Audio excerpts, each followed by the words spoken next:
Hello friends, మీకు ఈరోజు ఈ వీడియోలో బజాజ్ లోన్ గురించి మాట్లాడుకోబోతున్నాం ఫ్రెండ్స్. మనందరికీ తెలుసు బజాజ్ లోన్. మనకు ఇప్పుడు మొబైల్ కొనాలన్నా, వెహికల్ కొనాలన్నా, ఇంకా పర్సనల్ లోన్ తీసుకోవాలన్నా మనకు ఫస్ట్ గుర్తుకొచ్చేది first finance company Bajaj loan. అయితే ఈ బజాజ్ లోన్‌లో ఎంతోమంది మొబైల్ తీసుకుంటారు. ఇంకా ఎంతోమంది ఈ వెహికల్స్ గానీ, ఇంకా ఈ బిజినెస్ లోన్ గానీ ఏవైనా తీసుకుంటూ ఉంటారు. అయితే మెయిన్‌గా ఏందంటే మనము ఎలక్ట్రానిక్ డివైసెస్ అంటే ల్యాప్‌టాప్ గానీ, మొబైల్ గానీ ఇట్లా ఎక్కువ తీసుకుంటాం ఈ బజాజ్ లోన్‌లో. అయితే ఫ్రెండ్స్, నేను ఈరోజు ఈ వీడియోలో చెప్పే విషయం ఏందంటే, బజాజ్ లోన్ వల్ల నాకు రూ. 64,260 నాకు కట్టాల్సి వచ్చింది. ఇది ఏం స్కాము? అసలు బజాజ్ లోన్ స్కామ్ చేస్తుందా? అసలు ఎట్లా నాకు రూ. 64,260 ఇంత మైనస్ ఎందుకు పడ్డది? అంటే ఇన్ని అమౌంట్ నేను ఎందుకు కట్టాల్సొచ్చింది? అసలు నేను ఏం తీసుకున్నా? అసలు మొత్తానికి నేనేం చేశాను? ఇక ఈ వీడియోలో తెలుసుకుందాం. ఓకేనా? అయితే ఫ్రెండ్స్, ఫస్ట్ నా పేరు విష్ణువర్ధన్ రెడ్డి. అయితే ఫ్రెండ్స్, నాకు ఏందంటే మొబైల్ తీసుకున్న ఫ్రెండ్స్. అది ఒప్పో రెనో 10. అది మొబైల్ ప్రైస్ వచ్చేసి 33,000 ఫ్రెండ్స్. అయితే దగ్గరలో ఉన్న తెలిసిన ఒక స్టోర్‌లోనే తీసుకున్నా ఫ్రెండ్స్. ఎలక్ట్రానిక్స్ అందులో ఫ్రిడ్జెస్, మొబైల్స్ అన్నీ ఉంటాయి. ఆహ్, ఆ ఎలక్ట్రానిక్స్‌లోనే తీసుకున్నా. వాళ్ళు నాకు బజాజ్ లోన్ చేశారు ఫ్రెండ్స్. అయితే ఒకటేందంటే నాకు డౌన్ పేమెంట్ వచ్చేసి 5,300 దాకా వచ్చింది ఫ్రెండ్స్. ఇంకా మంత్లీ నాకు ఈఎంఐ రూ. 3,411 అది 10 మంత్స్ ఫ్రెండ్స్.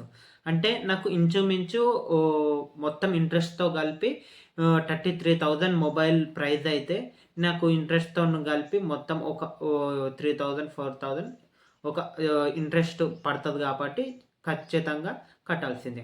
అయితే ఇక్కడ నాకు వచ్చిన చిక్కేందంటే ఫ్రెండ్స్, నేను first month, second month bank అకౌంట్‌లోనే ఈ రూ. 3,411 ఈఎంఐ కట్ అవుతది కాబట్టి, ఆ అమౌంట్ అనేది నేను ఏసాను. 1, 2 మంత్స్ ఇట్లా బాగా కట్ చేసుకుంది. అంటే 1 మంత్, 2 మంత్స్ మంచిగా కట్ చేసుకుంది. అంతా ఓకే. తర్వాత థర్డ్ మంత్ అయింది ఫ్రెండ్స్. ఏమైంది? Check bounce charges. అయితే ఫ్రెండ్స్, ఇది అందరికి ప్రతి ఒక్క ఫైనాన్స్ కంపెనీలో ఇది జరుగుతుందది ఫ్రెండ్స్. అయితే ఇందులో మీకు తెలియని విషయం ఏంటంటే ఫ్రెండ్స్, నాకు థర్డ్ మంత్ ఏమైందంటే చెక్ బౌన్స్ చార్జెస్ పడ్డాయి. అయితే నేను ఏమైందంటే ఫోన్‌పే నుంచి పే చేశాను. తర్వాత గూడా ఏమైందంటే వాళ్ళు థర్డ్ మంత్ అయిపోయినాక ఫోర్త్, ఫిఫ్త్ మంత్ ఉంటది గదా! అయితే వాళ్ళు నాకేమని చెప్పారంటే ఫ్రెండ్స్, నాకు బజాజ్ కస్టమర్ కేర్ నుంచి కాల్ చేసి, "మీ బ్యాంక్ అకౌంట్ ప్రాబ్లమ్ ఉంది. మీ బ్యాంక్ అకౌంట్‌లో ఆటోమేటిక్ మనీ అనేది డెబిట్ అవ్వడానికి అంటే ఈఎంఐ కట్ చేసుకుంటది కదా! అట్లా కట్ అవ్వట్లేదు. సో, మీరు ఏందంటే ఈ మంత్ ఇప్పుడొచ్చే మంతు అంటే ఫిఫ్త్ మంత్ ఉంటది కదా! ఫోర్త్ మంత్, ఫిఫ్త్ మంత్ ఇట్లా ఏందంటే ఫోన్‌పే నుంచి కట్టండి" అన్నారు. నేనేం చేశాను, ఫోన్‌పే నుంచి కట్టాను. ఎట్లైనా కంపెనీ నుంచే చెప్పారు గదా! కస్టమర్ కేర్ నుంచి ఫోన్‌పే నుంచి కట్టండి అంటే, మనకు తెలుసు గదా! ఇప్పుడు ఏదైనా మన బ్యాంక్ అకౌంట్‌లో ఈఎంఐ కట్ అవ్వకపోతే, ఆ లోన్ నంబరు ఫోన్‌పేలో ఎంటర్ చేసి మనం కడతాము ఈఎంఐ. అయితే ఇందులో వచ్చిన చిక్కేందంటే ఫ్రెండ్స్, నాకు ఆ లోన్ నంబర్ ఉంటది గదా! ఆ లోన్ నంబర్ బజాజ్ ఈఎంఐకి నాకు ఆ ఫోన్‌పే నుంచి కట్టినందుకు 500 చార్జెస్ పడ్డాయి. నాకు అంటే లోన్‌కే 500 చార్జెస్ పడ్డాయి. అది గాకుండా నేనేమైందంటే బ్యాంక్ అకౌంట్‌లో మైనస్ పడ్డాయి ఫ్రెండ్స్. ఇట్లా థర్డ్ మంత్ ఇట్లా fifth month, sixth month, seventh month, eighth month, ninth month ఇట్లా ఏందంటే డైరెక్ట్ ఫోన్‌పే నుంచే కట్టుకుంటా పోయినా ఫ్రెండ్స్. వాళ్ళు గూడా ఏందంటే ఎట్లైనా బ్యాంక్ అకౌంట్ ఇట్లా మైనస్ పడ్డాయి. ఫస్ట్ 3,500 దాకా మైనస్ పడ్డాయి ఫ్రెండ్స్. నేను గూడా లైట్ తీసుకున్నా. అయితే తర్వాత లైట్ తీసుకున్నాంక తర్వాత ఏమైందంటే నేను కొన్ని కారణాల వల్ల ఆ మొబైల్ అనేది యూజ్ చేయలేదు గాబట్టే ఎట్లైనా నాకు బ్యాంక్ అకౌంట్ అనేది 3,500 మైనస్ ఉంది గదా! ఎట్లైనా ఫోన్‌పే నుంచి నేను ఈఎంఐ అనేది పే చేస్తున్నా గదా! మొబైల్ ఈఎంఐ రూ. 3,411. అయితే నాకు ఏందంటే ఆ బ్యాంక్ అకౌంట్ అనేది యూజ్ చేయాల్సిన అవసరం నాకు ఏం రాలేదు ఫ్రెండ్స్. వేరే బ్యాంక్ అకౌంట్ యూజ్ చేసిన. అందుకే నేను ఫోన్‌పే నుంచి గూగుల్ పేకి అసలు ఆ బ్యాంక్ అకౌంట్ అనేది లింక్ చేసుకోలేదు. నేను చేసిన తప్పు గూడా అదే ఫ్రెండ్స్. ఏందంటే మీరు ఎప్పటిదప్పుడు ఆ బ్యాంక్ అకౌంట్ మీది ఈ ఈఎంఐ కట్ అయ్యేది ఉంటది గదా! అది ఎప్పటిదప్పుడు చెక్ జేసుకోండి ఫ్రెండ్స్. మీకే అర్థమవుతది ఏంది, ఏం కథ అని. అయితే ఇంచుమించు నాకు ఈ లోన్ అనేది ఆల్మోస్ట్ ఫోన్ ఈఎంఐ క్లియర్ అయిపోయింది ఫ్రెండ్స్. దగ్గరకొచ్చింది.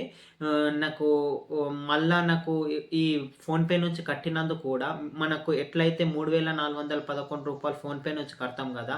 అదే గాకుండా నాకు లోన్‌కి గూడా అంటే ఆల్మోస్ట్ ఆ లోన్ నంబర్‌కి కూడా చార్జెస్ పడ్డాయి. తర్వాత ఆ చార్జెస్ కూడా ఏం చేశానంటే అయితే ఫ్రెండ్స్ ఫస్ట్ తెలియజేయాల్సింది మీకేందంటే ఫ్రెండ్స్, నాకు ఆ బ్యాంక్ అకౌంట్ గురించి నేను ఎక్కువ అంటే నేను ఎక్కువ పట్టించుకోలేదు, చెక్ జేసుకోలేదు. తర్వాత ఏమైందంటే, నాకు ఆ బ్యాంక్ అకౌంట్‌లో నాకు గోల్డ్ అనేది లోన్ ఉంది ఫ్రెండ్స్. అంటే గోల్డ్ అనేది కుదబెట్టి ఉంది ఆ బ్యాంక్‌లో. తర్వాత బ్యాంక్ అవసరం వచ్చింది. తర్వాత ఫోన్‌పేకి లింక్ చేసుకున్నా. అయితే అప్పుడు బ్యాలెన్స్ చెక్ చేస్తే నా అకౌంట్‌లో 60,000 ఇంచుమించు 60,000 తర్వాత నీకు ఆ బ్యాంకుకు పొయ్యి అది తిరిగేటికల్లా అది 62,260 రూపాయలు మైనస్ ఉంది ఫ్రెండ్స్. అది ఇగ బ్యాంకుకి పోయి తేల్చుకున్నా ఫ్రెండ్స్. నాకెందుకు ఇంత అమౌంటు ఇట్లా మైనస్ పడ్డాయి. 64,000 అంటే మాటలా ఫ్రెండ్స్. మనలాంటి మిడిల్ క్లాస్ వాళ్ళకు 64,000 అంటే మనం ఎన్నో మంత్స్ మన ఖర్చులు, మన మిడిల్ క్లాస్ ఇంటి ఖర్చులు అనేది చూసుకోగలుగుతాం. 64,000 అంటే. అయితే చూడండి ఫ్రెండ్స్, నేను తీసుకుంది 33,000 ఫోన్ అయితే నాకు ఇంచుమించు 64,000 మైనస్ అంటే ఇది ఎవరికీ జరగదు. అయితే ఇది మెయిన్ వచ్చిందేందంటే నేను బ్యాంకుకి పోయి తెలుసుకున్నా ఫ్రెండ్స్.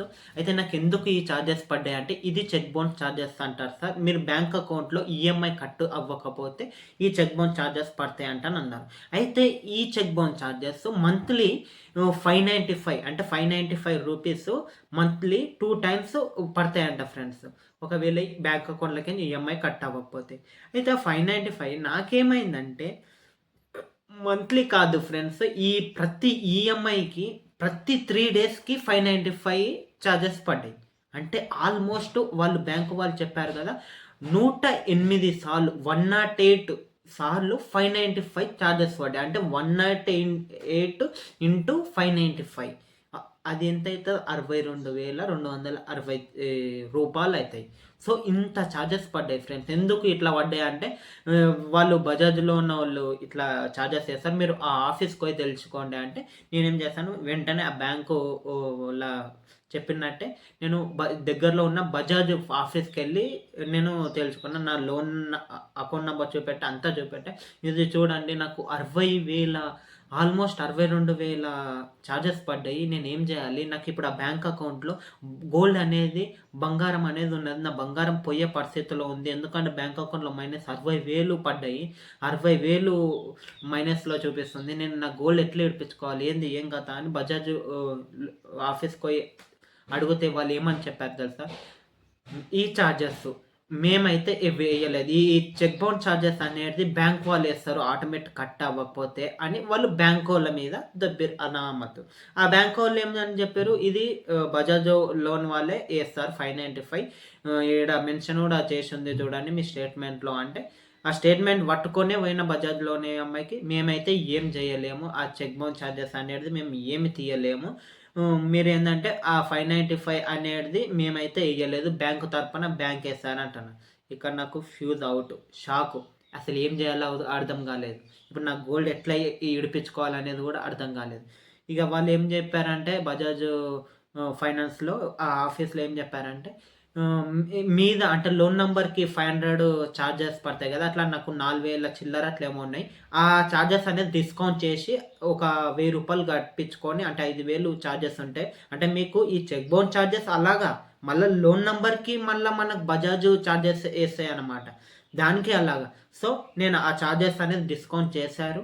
నేను మా ఆఫీస్ తరపున ఇంతే చేయగలుగుతాను. కానీ ఆ చెక్ బౌన్స్ చార్జెస్ బ్యాంక్‌లో మైనస్ ఉన్నది. మేమేం చేయలేము. అది బ్యాంక్ వాళ్ళు ఏస్తా అంటే ఇగ మళ్ళా ఏం జేయకుండా మళ్ళా బ్యాంకుకెళ్ళినా.